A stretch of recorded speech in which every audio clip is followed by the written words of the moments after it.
Hello, I want to do a quick video just to give you an idea of who Astrum Argentum is. Astrum Argentum is also known as, and this is, I'm always learning, this is a very secret brotherhood, so it is hard to get information about them. But Astrum Argentum is an occult that are related to Agenda 21, the 7-Eleven Illuminati Brotherhood. And their agenda primarily is to deindustrialize and the whole planet, really, and deindustrialize and also to depopulate. So, which, depending on how far into this you are, you may have figured out by now whether you're part of the depopulation plan or the depopulation program. So, and they are two very different things. So, I mean, you have to understand people have been watching. So there's somebody that's watching us, everything we do. So Astrum Argentum, they are basically, their agenda is to blow all the dams, and they want to use that ancient Ark of the Covenant device to blow the dams as they were designed to be blown, and actually what it does is it gives the water back to the people. You can start pumping your wells.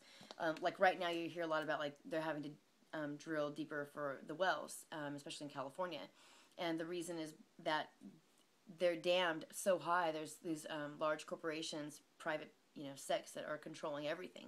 So as human beings, we live on this planet. Well, we have to buy water back, and that doesn't make any sense. If we're human beings, this is supposed to be our planet. Why are we paying for water?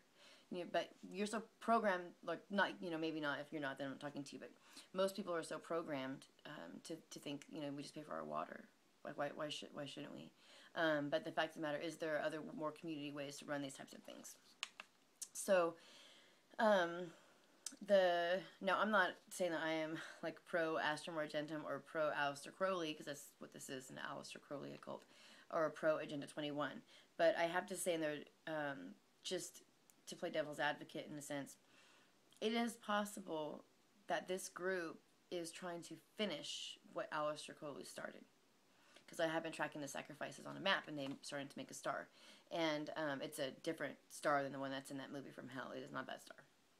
And I kind of noticed that they were doing that, and then I learned that they basically that magicians don't do that, alchemists, whatever you want to call them, people that occultists, they don't do that spell or that ritual, because it's a 6-month-long ritual. If you stop in the middle of it, if you don't finish it or you mess it up, then you can like unlock the gates of hell.